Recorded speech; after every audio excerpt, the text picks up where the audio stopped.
You're looking at a snowless Four Winds field for the first time in a while. After the sub-zero temperatures, we can finally see the grass, which means opening day is coming right up. April 4th at 7:05 against the West Michigan Whitecaps, less than 60 days away. As we welcome you to the third episode of the 2019 offseason of the Cubbie Corner, I'm South Bend Cubs broadcaster Brendan King. And after two really good interviews with David Bodie and Cole Hamels to open the offseason, today we have a very special guest, the Chicago Cubs Senior Vice President of Scouting and Player Development, Jason McLeod from the 2019 Cubs Convention. Had a chance to talk with Jason about the state of the farm system and also some guys you'll be seeing coming through Four Winds Field this year.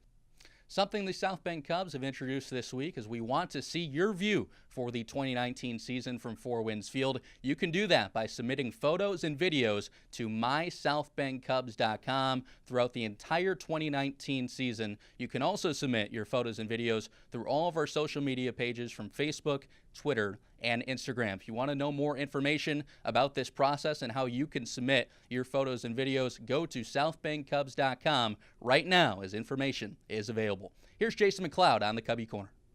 I'm Brendan King, joined alongside Chicago Cubs Senior Vice President of Player Development and Amateur Scouting, Jason McLeod. Jason, thanks for taking some time today. Great to be here. Fun weekend always. Yeah, what does Cubs Convention mean to you? A chance to see the fans. You had a couple people in this room come up to you, shake your hand, and say what great job you're doing. It's first of all, it's just fantastic, and coming off of an off season such as one that we've had, and somewhat like the disappointment of losing games 162, 163, losing the wild card game.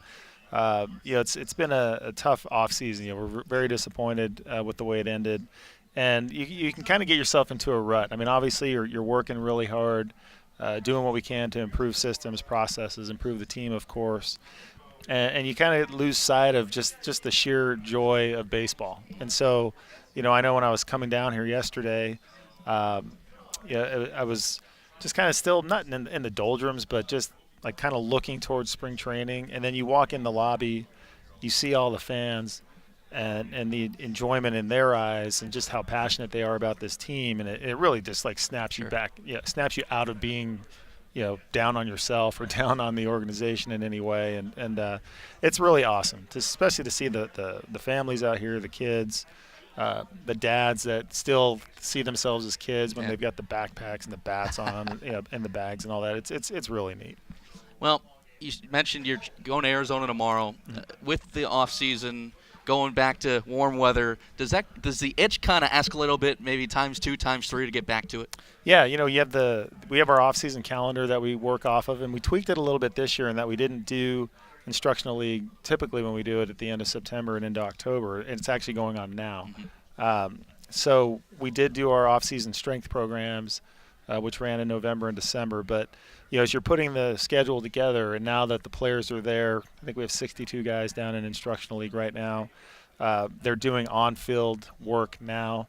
It really gets you excited and itching to get down to Mesa, and especially with the group of players that we have down there. We're really excited about some of our recent international signings, obviously our last couple of draft classes. So, I'm very much looking forward to just – putting some shorts on and enjoying warm weather, but just seeing all of our players out on the field.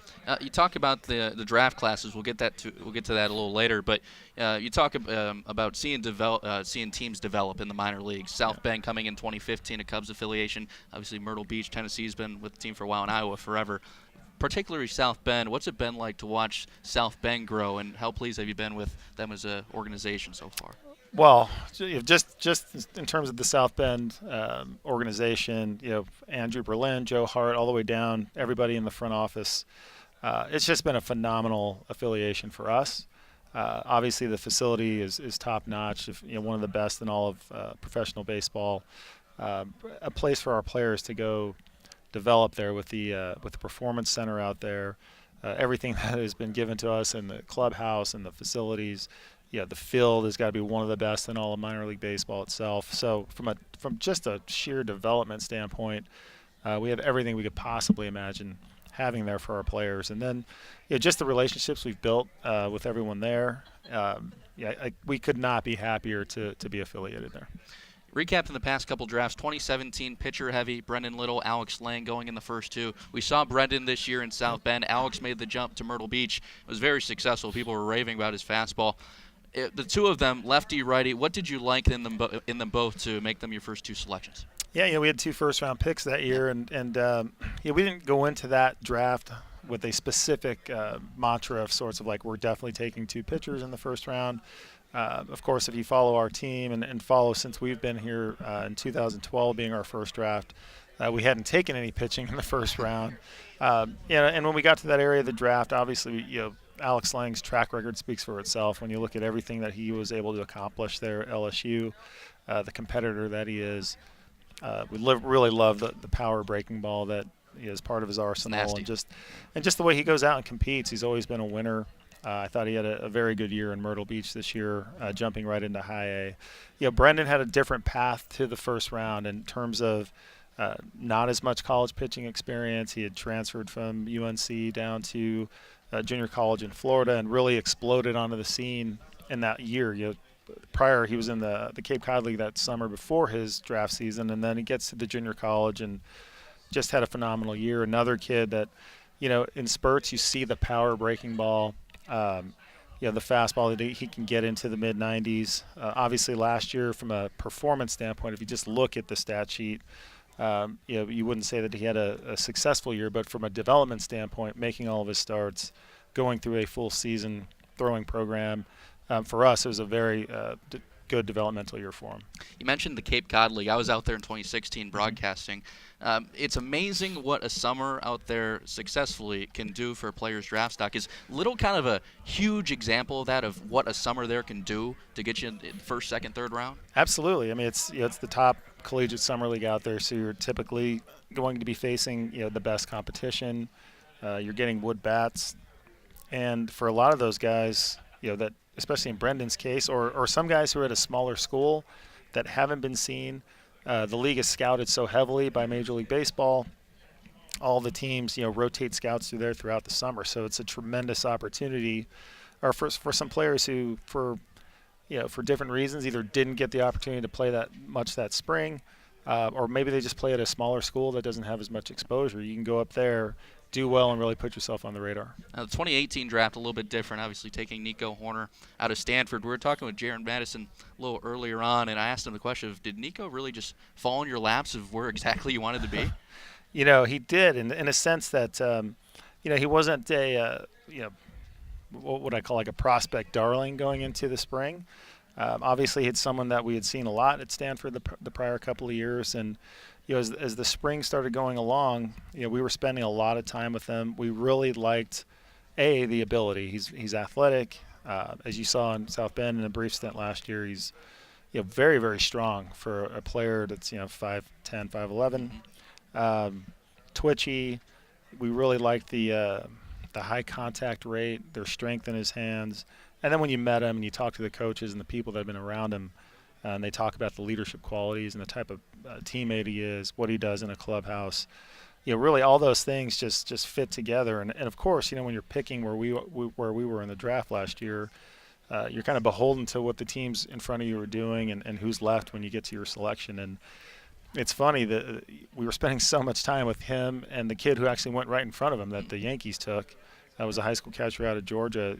As the last couple of weeks of the draft were approaching, we probably spent – well, not probably, we did. We spent the most time with those two players, and it just so happens that they went back-to-back in the draft. It's tremendous. Well, another guy that had a monster year, earned a minor league player of the year, Jared Young. Yeah. I think a 15th-round pick that has played himself. He played first base in South Bend out of necessity, started the year at second base, even played some left field.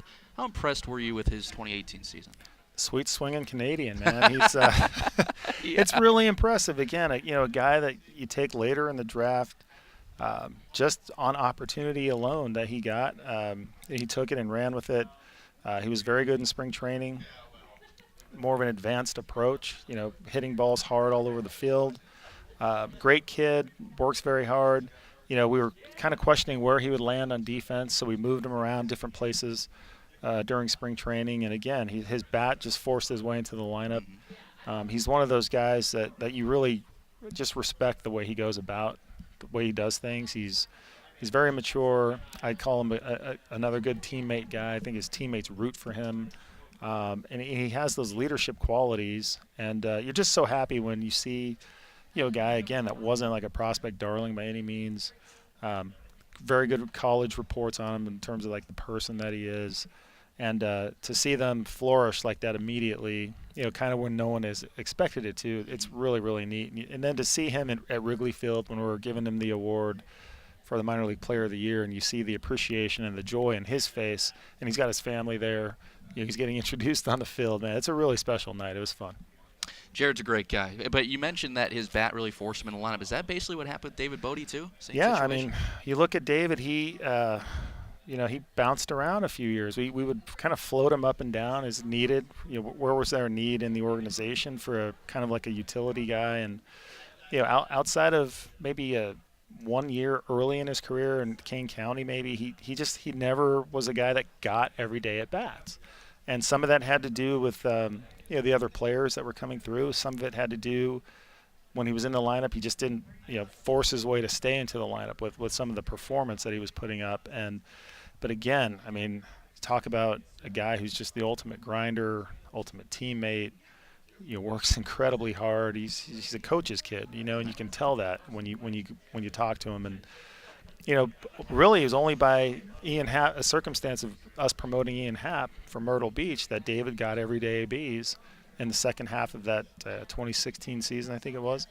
And he just took off. The last 2 months, month and a half of that Myrtle Beach season, he just hit. He never stopped hitting. He hit all through 2017 when he got a chance in Double-A, and obviously last year, culminated with his major league debut and seeing him fly around the bases when he hits the walk-off grand slam. And it's just one of those great stories of a kid that's just worked so hard, got knocked down, was told he wasn't going to get everyday ABs, probably was questioning whether he should just go home and get a real job and all that, and then to see it culminate in 2018 and what I think is going to happen going forward, it's a really, really cool story for him. We're here with Jason McLeod on Facebook Live. We were talking with Jaron a little bit earlier, and he said, it's sometimes interesting to take a step back and just look at maybe how quickly it all developed for you guys, coming in the early 2010s and then up until now entering 2019. Do you ever take a step back and just think, wow, this is crazy? Yeah, I mean, it's funny because the Cubs convention does that for me in the sense that, when Theo and Jed and I joined the team, it was November of 2011. Yeah. And so our first Cub convention was January of 12. I had no idea what we were walking into that January in terms of the convention. Because even in Boston, we didn't have anything like this there with the Red Sox Nation and all that. So my calendar almost works with thinking about the Cubs convention. It's like, wow, that was 7 years ago already. And then these panels that I do on Sunday on the Down on the Farm reports panels, and every year the different players that we've had on those panels, and then seeing the different 40-man editions, like talking to Justin Steele last night, and he's just he's so wide-eyed about, oh my gosh, I get to be announced tonight at the Cubs convention. And you look at the players that have come through, and the Bodies of the world, Albert Almora, the fact that he was our first pick since we got here, and here we are 7 years later already. It flies by, and you keep yourself so busy that sometimes you forget to just step back and appreciate the people, the players, the things that you've been able to do in a special place. Well, Jason, we really appreciate the time today. Travel safe to Arizona. Enjoy the sun. Appreciate being with us from the Cubs convention. Sounds great. Thanks for having me on. That's Jason McLeod.